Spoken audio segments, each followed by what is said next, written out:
What's consciousness? Guess the answer to that is that. I'm surprised you put that in there.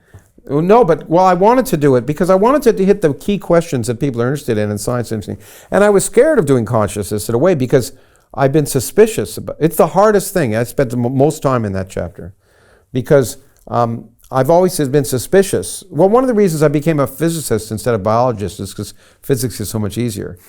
And I wanted to study the brain when I was younger, but it's just so much more complicated. And I was suspicious of consciousness because there's so many books written about it. And I have a friend of mine in Phoenix who weekly will tell me, this is a great book, this guy's understood consciousness, and then next week. And then I read someone wrote once that you can tell how much we know about a subject by how much is written about it. The more that's written, the less we know. And I was suspicious about it. And then I discovered, I can't even define consciousness accurately. But then as I started to look in this, and I read those books by people, that's why I write books too. It's fun to learn. It forces me to read books I wouldn't read otherwise. And it became clear to me no one understands consciousness. Even the people who are doing it don't define consciousness. And even in discussions I had with Chomsky later on, he said consciousness may be a red herring. Some people like time. They say consciousness may be an illusion. Well, big deal. The world of our experience is an illusion. These chairs that are solid are really mostly empty space. That's not interesting to say it's an illusion. The question is, how does that illusion arise? So consciousness is clearly an illusion. I mean, it's where it's some kludge we have put together of some linear sequence of events that are happening. It's clear everything we know about the brain works.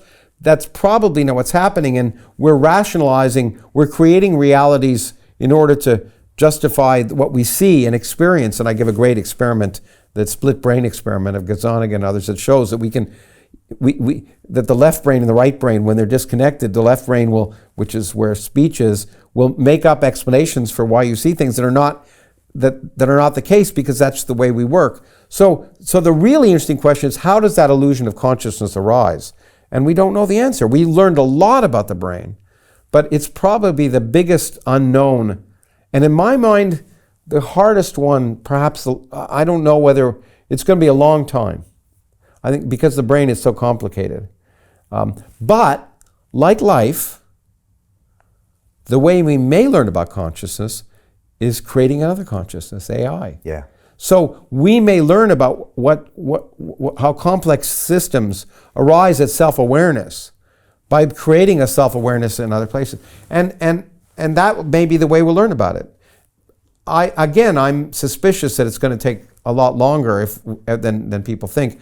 One of the arguments that I think is very cogent is that consciousness arose in humans because of actually homeostasis. The need to self-regulate is central to life. But when you start to have a brain, when you start to have a complex body, you need a complex nervous system to self-regulate. And then you need to have feelings, actually feel pain. Pain is a big issue, that, pleasure. And so those concepts of pain and pleasure arise at a very later stage in the part of the brain and how the prefrontal cortex addresses the amygdala and stuff. And it's been stated, well, if an AI that can't, and so if you're going to self-regulate, you've got to have nerves that probe the outside world as well as what's going on inside. You got to know whether you're feeling pain or uncomfortable and all the rest. But you've got to feel the outside world. You see whether it's hot. Okay, and so it's been argued that maybe you can't ever build up a self-awareness in a chat GPT or something that doesn't basically have nerves, that isn't interfaced to the outside world in a real way. These are interesting questions. It is interfaced to the outside world. Well, yeah, but in a direct way. So It can self-regulate itself. So it can know how it can address how it's behaving. Okay. And maybe we can do that with software. Maybe we don't have to have robots that have sensory organisms.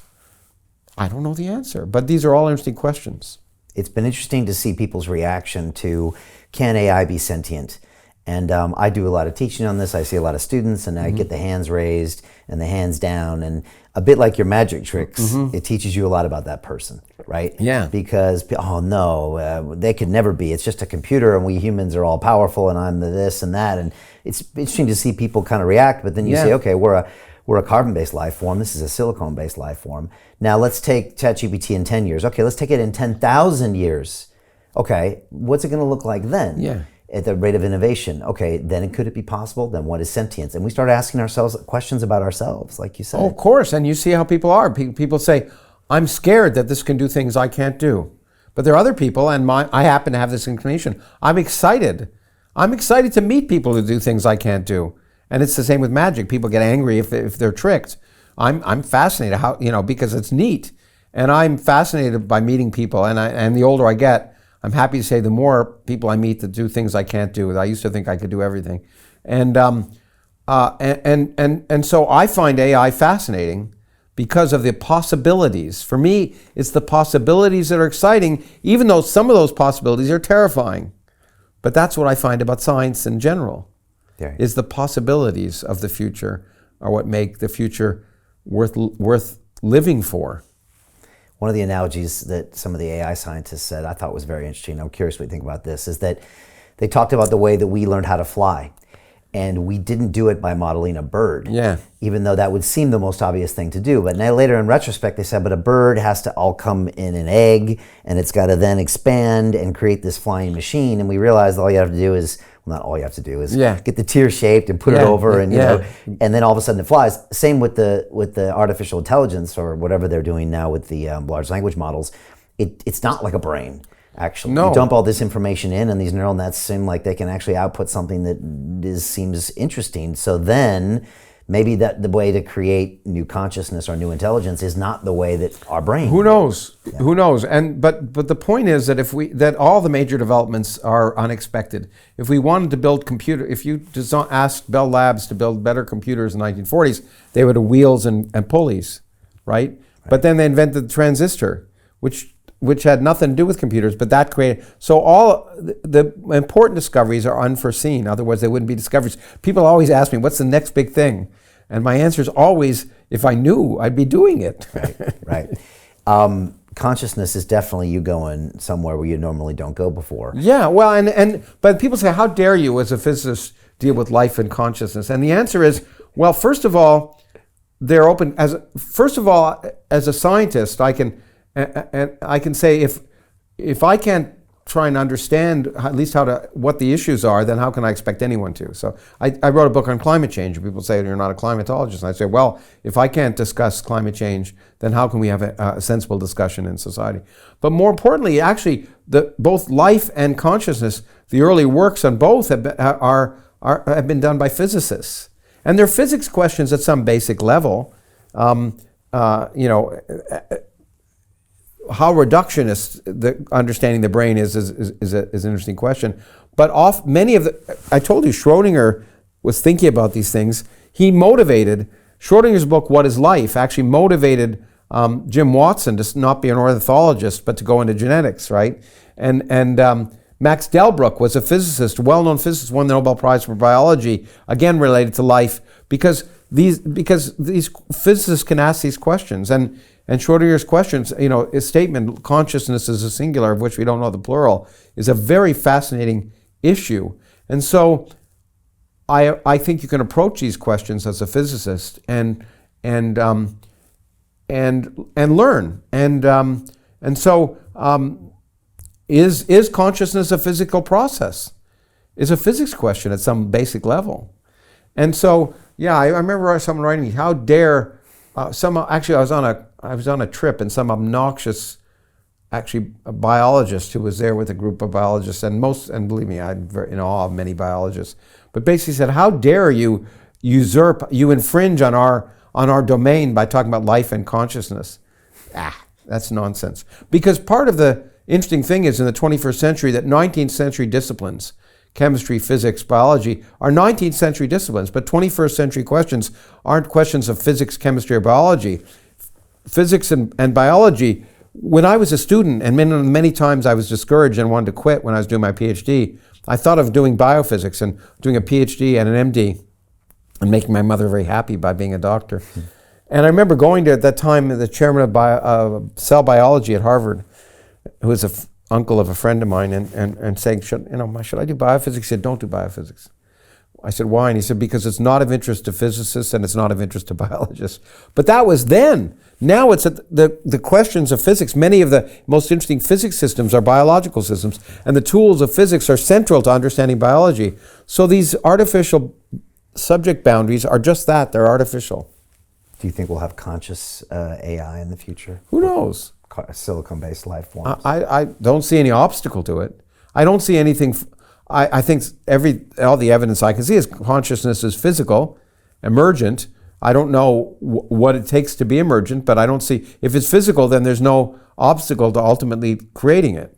So I see nothing about the brain that makes it, gives me evidence that it's impossible to have a conscious system, but whether we can do it. Already I know that it's different, because I know, and I think I put this in the book, and the numbers have changed a lot even in the last 10 years. And in the books, and probably the numbers have changed in the last few months since I wrote the book. But so if you try and model what the computational ability of the human brain is, and that's an open question, and said, how much energy would you have to have for a computer right now, an electronic computer? Maybe they used to say 10 terawatts. Okay, and that's as much energy as all of humanity uses. The human brain uses about 10 to 20 watts. That's a factor of a million difference. So there's clearly a difference in the processing, in the way the brain processes information. And now, those numbers have changed tremendously, by factors of 1,000 or 1,000,000 in terms of how much energy it takes for a computer to process things. But this is a million. And so there's clearly some things where we don't know. And we'll see. Will neural networks and AI allow us to do it? Will quantum computers allow us to do it? I don't know, but I hope to be here to find out. So Jim Rickards has just recorded a video that's not available to anyone in the public, and he's going to be talking about how this upcoming recession is going to be fast, it's going to be bloody, it's going to be nasty. But at the same time, he's going to show you how you can position yourself to profit from all of this chaos. Now, we've made this video only available to our viewers. Go to londonreal.tv/Jim. Watch that immediately. I can't say enough good things about Jim Rickards. He understands the global economic system better than any guest I've ever had on London Real. His predictions are almost uncannily true, and you can learn how to profit from his vision, from his expertise, and his understanding of economics. So go to londonreal.tv/Jim or click the link below. It's an excellent look on what's going to happen in the future and how you can position yourself to profit from that.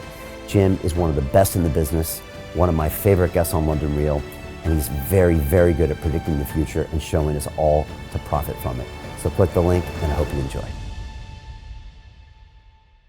Hey, it's Brian Rose, founder of the DeFi Academy. I've told you my 4-week crypto bootcamp is amazing, but don't take my word for it. This is what my students are saying. The DeFi Academy was an amazing experience for me. It took me totally out of my comfort zone. In this course, I was challenged, I was held accountable, and pushed to do things that honestly weren't always easy. It's been phenomenal, and I can't believe we're already up on our 4 weeks. It has flown by. Going through this DeFi accelerator by far was one of the best courses I've taken. You do this course, you really get into the nitty-gritty of the activities that will make you comfortable with decentralized finance. Thank you so much to Brian and everyone at London Real and the DeFi Academy for even putting together an amazing course like this. Anybody else that wants to do it, please sign up. It is well worth the money.